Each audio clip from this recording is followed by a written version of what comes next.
చూడొచ్చు. జల అంశాలపై కేంద్ర కమిటీ. ఆంధ్రప్రదేశ్ తెలంగాణ బైఫ్రికేట్ అయినప్పుడు ముఖ్యంగా ఏదైతే ఒకవైపు తెలంగాణ ఉద్యమం, తర్వాత సమైక్యాంధ్ర ఉద్యమం, అంతకుముందు ఆంధ్ర ఉద్యమం ఏవైతే 70 నుంచి జరుగుతున్నాయో వీటన్నిటికీ చాలామంది విశ్లేషకులు, ప్రధానంగా ఉండే సీనియర్ జర్నలిస్టులు చెప్పేది ఏంటంటే, మా సీనియర్స్, తెలంగాణ ఆంధ్ర విడిపోవాలి అంటే ప్రధానంగా జలవనరుల సమస్య ఉంది, అది కొలిక్కొస్తే కానీ బైఫ్రికేట్ చేయడం కష్టమని చాలా సందర్భాల్లో చెప్పారు. దానికి మాజీ ముఖ్యమంత్రి కిరణ్ కుమార్ రెడ్డి గారు కూడా చాలా సందర్భాల్లో సభా వేదికలో ప్రసంగించారు. సో ఇదే కేసీఆర్ గారు అది పెద్ద సమస్య కాదని కూడా అన్నారు అప్పుడు. తర్వాత 2 సార్లు ముఖ్యమంత్రి అయిన తర్వాత కూడా ఆ సమస్య ఇంకా క్లారిఫై చేసుకోలేప్పుడు ఇప్పుడు కాంగ్రెస్ మీద బురద జల్లే ప్రయత్నం చేస్తున్నాడు ఆయన. మరి అది ఇంకా కొలిక్కి రాలేదుగా. మీరు అడుగుతుంటే వాటాలు అడగట్లేదు, ఇవ్వట్లేదు. ఇది ఎంతవరకు కరెక్ట్? మరి అది సమస్య ఉందని ముందు నుంచి తెలుసు కదా. సో ఇక్కడ జల అంశాలపై కేంద్ర కమిటీ ఒక డిసైడ్ అయింది, ఒక కొలికి తీసుకురావాలని ప్రయత్నిస్తుంది. సెంట్రల్ వాటర్స్గా ఏదైతే ఉందో ట్రిబ్యునల్కి సంబంధించి చైర్మన్ నేతృత్వంలో ఏర్పాటు చేయబోతున్నారు. తెలుగు రాష్ట్రాల నుంచి 4 సభ్యులు ఉంటారు. కృష్ణా గోదావరి బోర్డు చైర్మన్తో పాటు కేంద్రం నుంచి మరో 2, 3 నెలల నివేదిక ఇవ్వాలని జలశక్తి శాఖ ఆదేశాలు.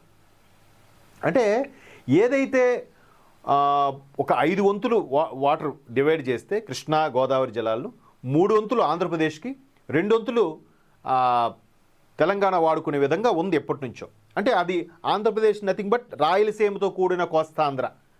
అది ఒకప్పుడు ఉమ్మడి 13 జిల్లాలు, ఇది కేవలం ఉమ్మడి 10 జిల్లాలు.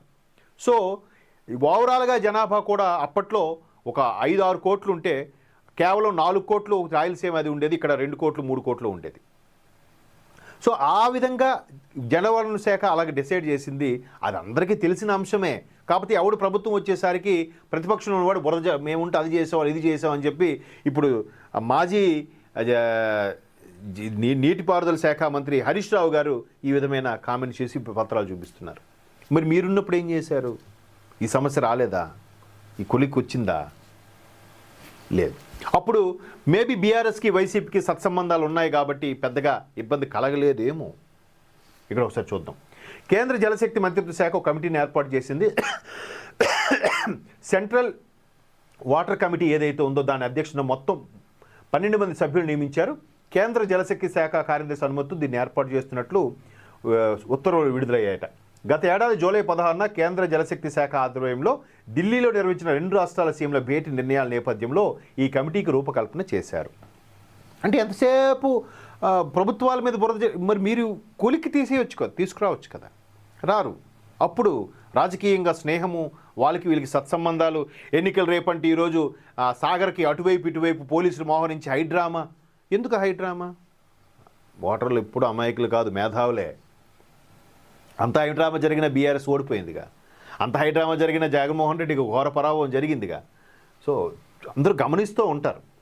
తెలుగు రాష్ట్రాల మధ్య పలు జల అంశాలు అపరిష్కృతంగా ఉన్న నేపథ్యంలో ఢిల్లీలో ఈ శాఖ ఆ విధమైన ముఖ్యమంత్రులు చంద్రబాబు నాయుడు గారు అలాగే రేవంత్ రెడ్డి గారు భేటీ తర్వాత ఇటువంటి నిర్ణయం తీసుకుంది. అయితే జల అంశాల కమిటీలో చోటు కల్పించేందుకు 2 రాష్ట్రాల నుంచి పేర్లు ప్రతిపాదించాలని కేంద్ర జలశక్తి శాఖ కార్యదర్శి దేబశ్రీ ముఖర్జీ కోరారు. అంటే మీరు ఒక కొలికి తీసుకొచ్చుకోండి, మీరే సెటిల్ చేసుకోండి. మీ దగ్గర నుంచి ఒక 4, అంటే ఆంధ్రప్రదేశ్ నుంచి, ఆంధ్ర ప్రభుత్వం నుంచి ఒక 4, తెలంగాణ ప్రభుత్వం నుంచి ఒక 4, అలాగే కేంద్రం నుంచి ఒక 2 న్యూట్రల్గా ఉండేవాళ్ళు. ఈ 4తో పాటు దీని మీద అవగాహన ఉండే వాళ్ళు కూడా కమిటీలో పెట్టి ఒక నిర్ణయం తీసుకొని చర్చోపచర్చలుగా డిస్కస్ చేసుకొని ఏది ఎక్కడ, ఎంత సాగు భూమి ఉంది, ఎంత మీకు నీరు వస్తుంది, పైనుంచి వాళ్ళు డ్యామ్ కట్టితే అక్కడి నుంచి రిలీజ్ అయ్యేదంతా, మేము ఇకపై పోలవరం కట్టుకుంటే మీకు వచ్చే ఇబ్బంది ఏంటి, ఈ ముంపు గ్రామాలు కూడా ముందు కేసీఆర్ గారు ఒప్పుకున్నాకే కదా ఈ ముంపు గ్రామాలకు సంబంధించి పోలవరంలో అటు కొన్ని 5 మండలాలు ఎన్నో ఆంధ్రప్రదేశ్లో కలపడానికి కూడా నిర్ణయించుకున్నారు. మరి అవన్నీ ఇప్పుడు చెప్పరే? రాజకీయ లబ్ధి ఎవరిని ఎలా చెప్తారు? సో ఇట్లా చాలా, అంటే డెప్త్కి వెళ్తే చాలా, ఎవరైనా ఇప్పుడు ఆయన కూడా కొన్ని నిర్ణయాలు తప్పదు. ఇంత తెలంగాణ ప్రకటితం అవుతున్నప్పుడు ఒక 5 మండలాలకు ఏముంది? ఎలాగూ ఆ ఉమ్మడి ఖమ్మం జిల్లాకు సంబంధించిన వాళ్ళు ఆంధ్రప్రదేశ్తో ఎక్కువ సత్సంబంధం నిలుపుతూ ఉంటారు.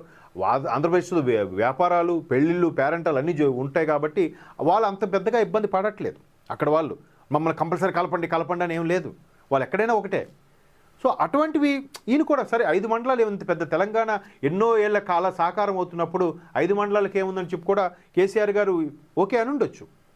బట్ దాన్ని ప్రస్తుత కాంగ్రెస్ ప్రభుత్వం మీద బురద జల్లడం, కాంగ్రెస్ వాళ్ళు ప్రతిపక్షం ఉన్నప్పుడు బీఆర్ఎస్ మీద బురద చల్లడం ఇవన్నీ సర్వసాధారణమయ్యే. మొత్తం మీద దీనికి కేంద్రం ఒక చెక్ పెట్టాలని చూస్తుంది. మొత్తం మీద తెలంగాణ ఆంధ్రాకు సంబంధించి నీటికి సంబంధించిన ఏవైతే ఉన్నాయో వాటన్నిటికి కూడా ఈ వస్తున్న 2-3 ఏళ్లలో చెక్ పెట్టి ఒక క్లారిటీగా నీటిని ఎన్ని టీఎంసీలు ఎవరు వాడుకోవాలని కూడా కేంద్ర జలశక్తి శాఖ ఒక సెన్సేషనల్ స్టేట్మెంట్ అయితే ఇవ్వబోతుంది త్వరలో. ఈ కమిటీలు తీసుకున్న నిర్ణయాల తరువాత 2026లో ఇది ఒక రెవల్యూషన్ అని కూడా చెప్పొచ్చు.